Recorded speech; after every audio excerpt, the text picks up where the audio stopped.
تحفظ دین نے کر دیا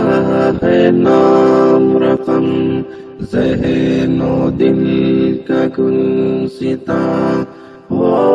رہا ہے اس سے نم۔ السلام علیکم ورحمۃ اللہ وبرکاتہ۔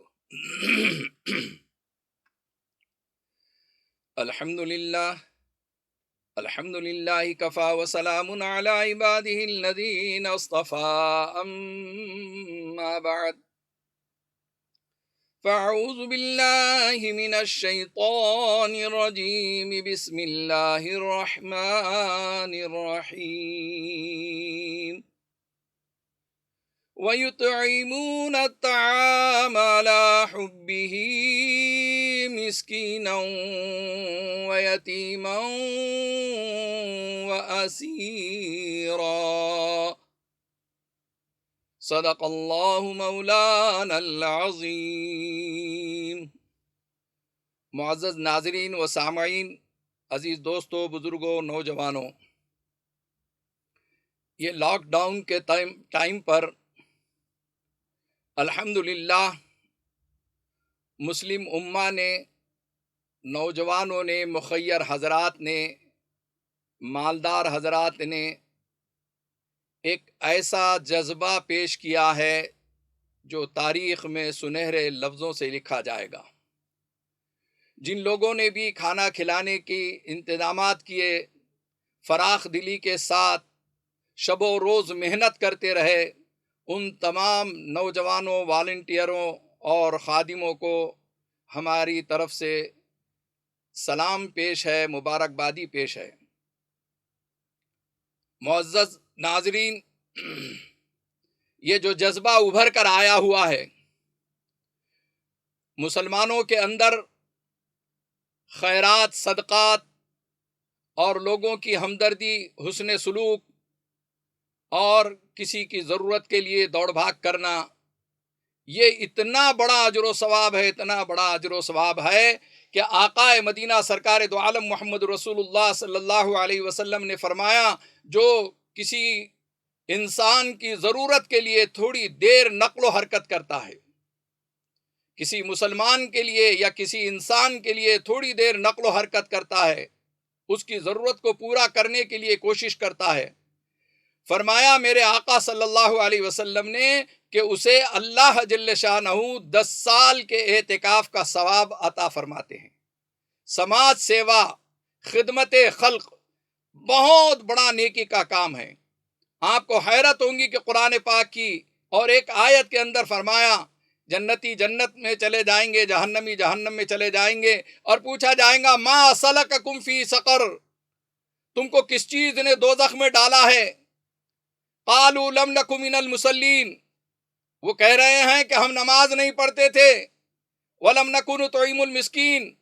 اور ہم غریبوں کو کھانا نہیں کھلاتے تھے۔ آج ایک فضا عام ہے کہ عبادتوں کے ذریعے سے لوگ جنت میں جا سکتے ہیں، لیکن اس لاک ڈاؤن کے اندر، اس موقع پہ، موجودہ حالات میں مسلمانوں نے یہ ثابت کر دیا ہے کہ لوگوں کو کھانا کھلا کر، مساکین اور غریب کو، پریشان حال لوگوں کو کھانا کھلا کر بھی ہم جنت میں جا سکتے ہیں۔ اب اس جذبے کو باقی رکھنا ہے، مسلمانوں کو ایک کوشش کرنا ہے، ایک لاہی عمل مرتب کرنا ہے، ایک پلاننگ اور منصوبے کے تحت چلنا ہے، اور وہ پلان اور منصوبہ ہو کہ کوئی ہمارے مسجدوں کے سامنے، سڑکوں، گلی کوچوں میں اور بازاروں میں کوئی بھیک مانگنے والا ہمیں نہ ملے۔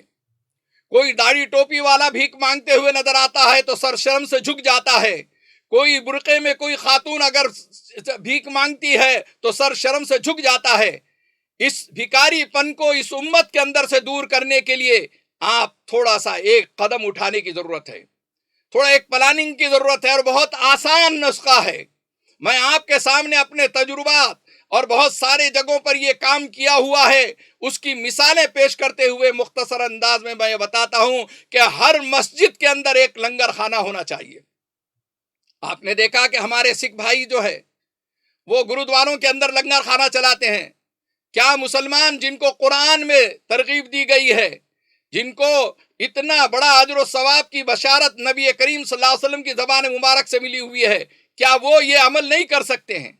بلکہ یہ کہا جائے تو بے جانا ہوگا کہ دوسری قوموں نے اور دوسرے مذاہب کے لوگوں نے اسلام سے یہ سبق لیا ہے اور محمد صلی اللہ علیہ وسلم کی تعلیمات سے ان کی تعلیمات کی روشنی میں یہ کام کرنا شروع کیا ہے۔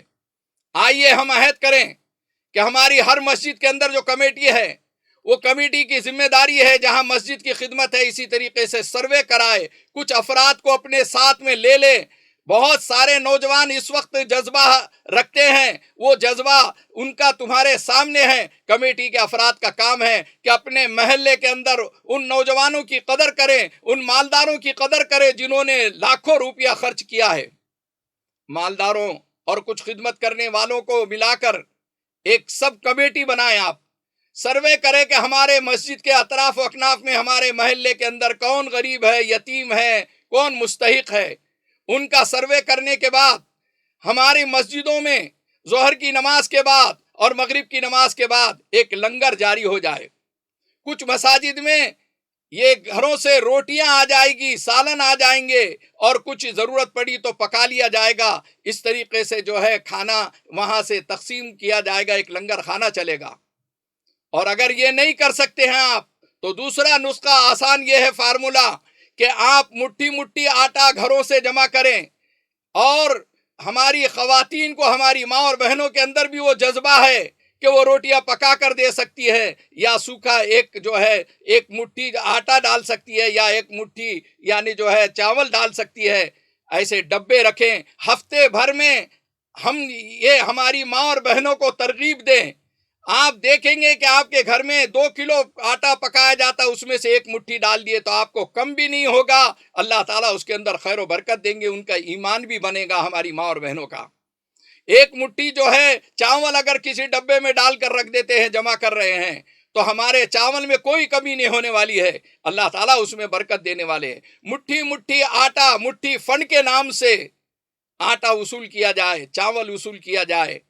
اور آپ دیکھیں گے کہ پورے محلے سے ایک ایک ڈبہ جب آئے گا، کسی میں 2 کلو، کسی میں 5 کلو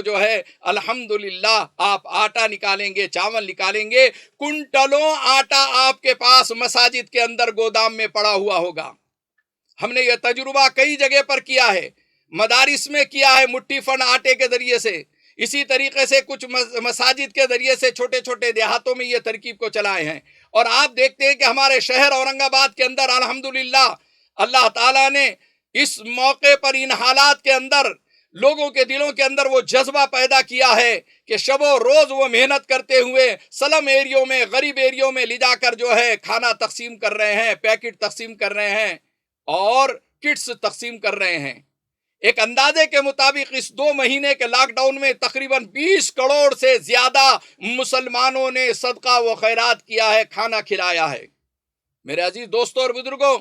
ہر مسجد کو لنگر خانہ بنائیے، اور جب کسی کو آپ کھانا کھلاؤ گے، اس کے بعد دین کی دعوت دو گے، نماز کی دعوت دو گے، تو وہ نماز کی دعوت بھی آپ کی پر اثر ہوگی، پاورفل ہوگی۔ اسی طریقے سے ان غریبوں کے سلسلے میں ہمارے اندر، ہمارے پاس قوم کے اندر بہت سارے لوگ ہیں، این جی اوز ہیں، بہت ساری سوسائٹیاں ہیں، تنظیمیں ہیں، ملی جماعتیں ہیں، وہ ان کے لیے دواؤں کا انتظام کر سکتی ہے، ان کے دواخانوں کا انتظام کر سکتی ہے، ان کے دواخانوں کے بل بھی ادا کر سکتے ہیں۔ ایک کام آپ آغاز کیجئے، اس کے بعد بڑھتے بڑھتے دواخانوں تک کے پہنچیے، دوسرے مرحلے میں، تیسرے مرحلے میں اسے دین کی دعوت دیجئے، وہ مساجد میں نمازی بنتے ہوئے نظر آئیں گے، آپ کو مسجد میں آتے ہوئے نظر آئیں گے۔ ہم سوکھی دعوت تو بہت زیادہ دے چکے ہیں، گلی کوچوں میں گشت کر چکے ہیں، آج گیلی دعوت دیجئے، آپ طعام کے ساتھ کھلا کر پلا کر ان کو دین کی دعوت دیجئے، دین کی ترغیب دیجئے، نمازوں کی ترغیب دیجئے، مسجد تک کے لانے والے بنیے۔ میرے عزیز دوستو، یہ جب ہماری کمیٹیاں مسجد وار بنے گی اور یہ غریبوں کا خیال کرنے والی بنے گی، تو ایک دن انشاءاللہ ضرور آئے گا کہ ہم مسجد کے باہر اگر کچھ رقم تقسیم کرنا چاہتے ہیں، خیرات کرنا چاہتے ہیں، تو آپ کو کوئی بھکاری نہیں ملے گا۔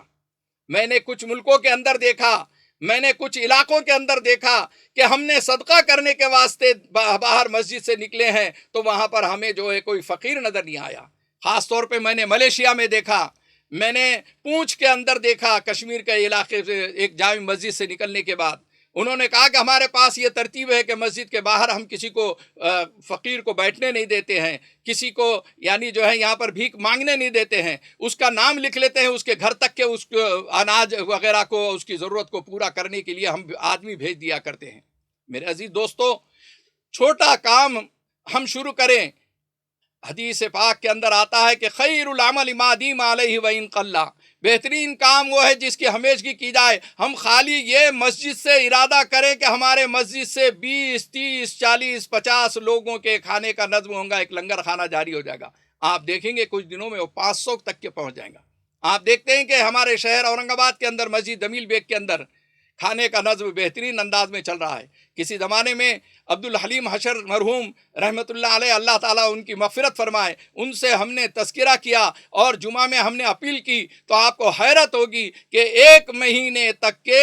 یہ 10 20 لوگوں کو کھانا کھلانے کے واسطے لوگوں کے اندر جذبہ تھا۔ 1 مہینے کا انتظام اللہ تعالیٰ نے ایک ہی جمعہ کے اندر کر دیا تھا۔ اس کے بعد ہمارے دوسرے ایک بھائی جو ہے یوسف مکاتی صاحب یہاں پر روٹی بینک چلاتے ہیں۔ اسی طریقے سے کچھ اور NGOs ہیں جو ہر جگہ پر یعنی جو ہے کوشش کر رہے ہیں۔ کیوں نہ ہم منظم طریقے سے اس کو مسجد سے وابستہ کر لیں، مسجد سے جوڑ دیں، اور مسجد والی جو کمیٹیاں ہیں یا مسجد والی جو جماعتیں بنی ہوئی ہے، یا یہ کہ ایک سب کمیٹی بنائی جائے اور وہ اس بات کی کوشش کریں کہ ہمارے یہ نوجوان جو ہے اس میں بہت سارے ایسے ہیں جو غریب ہیں لیکن وہ جذبہ رکھتے ہیں، خدمت کا جذبہ رکھتے ہیں، وہ وقت دے سکتے ہیں، قربانی دے سکتے ہیں، وہ سروے کر سکتے ہیں۔ ہمارے پاس ایک بہت اچھے ذہین لوگ ہیں جو سروے کر کے ایک رجسٹر بنا سکتے ہیں۔ اس لیے میرا عزیز دوستو، سب کو ساتھ میں لیں،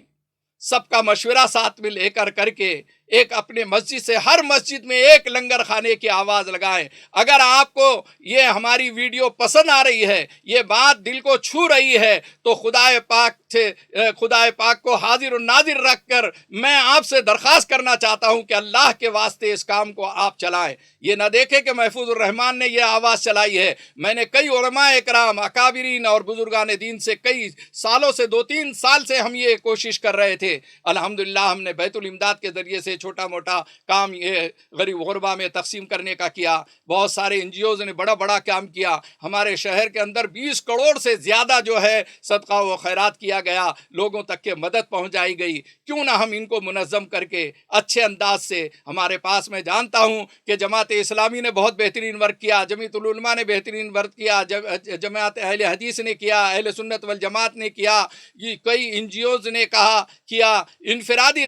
طریقے سے کچھ مالدار ایسے ہیں کہ جنہوں نے 1-2 کروڑ روپے الحمدللہ جو ہے ان غریبوں کو کھانا کھلانے میں لگا دیا۔ اور ایک امت مسلمہ کے اندر ایک جذبہ ہے، آپ مٹھی آٹا بھی جمع کر سکتے ہیں اور ہر گھر سے 2 یا 5 روٹی منگا لیں گے تو آپ کے پاس 500 1000 روٹی آپ کے پاس اسٹاک ہوا کریں گی۔ اس لیے میرا عزیز دوستو، جب یہ کھانے کا کھلانے کا نظم لنگر خانہ ہمارے مسجدوں سے ہوگا تو بزرگان دین اولیاء اکرام کی روحیں خوش ہوگی جو خانقاہوں کے ذریعے سے کھانا کھلانے کا نظم کرتے تھے۔ نظام الدین اولیاء رحمۃ اللہ علیہ کے بارے میں آتا ہے کہ آپ کا لنگر خانے کا اتنا بڑا انتظام تھا، اتنا بڑا نظم تھا کہ اس کے پیاز کی چھلکے جو ہے کئی اونٹوں کے اوپر لے جا کر جو ہے وہ باہر شہر کے جو ہے وہ پھینک کر آیا کرتے تھے، کچرے میں ڈالا کرتے تھے۔ کئی اونٹوں کے اوپر خالی پیاز کے چھلکے جایا کرتے تھے۔ اتنے بڑے بڑے لنگر ہمارے اکابرین بزرگان دین اولیاء اکرام نے چلائے ہیں۔ کیا ہو گیا اس امت کو کہ آج یہ ہاتھ پھیلاتی ہے؟ افسوس ہوتا ہے کہ ہاتھ پھیلانے والوں کو ہم یہ تعلیم دے کہ ان کا ایمان پاورفل ہو جائے۔ صحابہ اکرام رضوان اللہ علیہم اجمعین کی زندگی کو دیکھیے، غربت اور افلاس اتنی زیادہ تھی کہ آج تصور نہیں کر سکتے۔ آج ہمارا غریب جو ہے 1 مہینے کا اناج ہے، 1 ہفتے کا اناج ہے، وہاں دوسرے دن کل صبح ہوگی تو کیا کھائیں گے اس کا انتظام نہیں تھا۔ غربت اور افلاس کی وجہ سے پتے چبایا کرتے تھے، 2 مہینے ان کے گھر میں چولہا نہیں جلا کرتا تھا۔ اس غربت اور افلاس کے باوجود اسلامی تاریخ اٹھا کر دیکھیے کہ کوئی صحابہ اکرام رضوان اللہ علیہم اجمعین میں سے کوئی صحابی جو ہے ہاتھ نہیں پھیلاتا تھا، بھیک نہیں مانگتا تھا، فقیر نظر نہیں آتا تھا۔ آئیے عہد کریں کہ ہر مسجد کو ایک لنگر خانہ بنائیں گے ہم، ہر مسجد سے یہ دین کی دعوت کی کام چلائیں گے، اسی کے ساتھ آگے بڑھنے کے بعد آپ دیکھیں گے کہ مسلمانوں کے لڑائی جھگڑے جو ہوتے ہیں اس کے صلح کرنے کے کام آپ کر سکتے ہیں، اصلاح کا کام اس امت کے اندر آپ کر سکتے ہیں۔ اسی طریقے سے ہر مسجد کے اندر آپ ایک ایسا نیٹ ورک بنا سکتے ہیں کہ جس کی وجہ سے پورے محلے کے مسائل کو حل کرنے کا اللہ تعالیٰ آپ کو ذریعہ بنا سکتے ہیں۔ عزیز دوستوں اور بزرگوں، یہ دل کی درد کی بات تھی، میں نے جو آپ کے سامنے رکھی ہے، اور گزارش کرتا ہوں کہ اس ویڈیو کو آپ بہت زیادہ فارورڈ کرتے جائیں، دوسروں تک کے پہنچانے کی کوشش کریں۔ اللہ جل شانہ ہماری مدد فرمائے، اس کار خیر میں ہمیں حصہ لینے کی توفیق عطا فرمائے، ہر مسجد کو آئیڈیل اور نمونہ بنائے۔ بعض مساجد میں 3-4 محلے کے اندر مسجدیں ہیں، وہ سب مل کر بھی ایک کمیٹی بنا سکتے ہیں اور ایک جگہ سے اس کام کو چلا سکتے ہیں۔ اللہ جل شانہ ہم تمام کو عمل کی توفیق عطا فرمائے۔ وآخر دعوانا ان الحمد للہ رب العالمین۔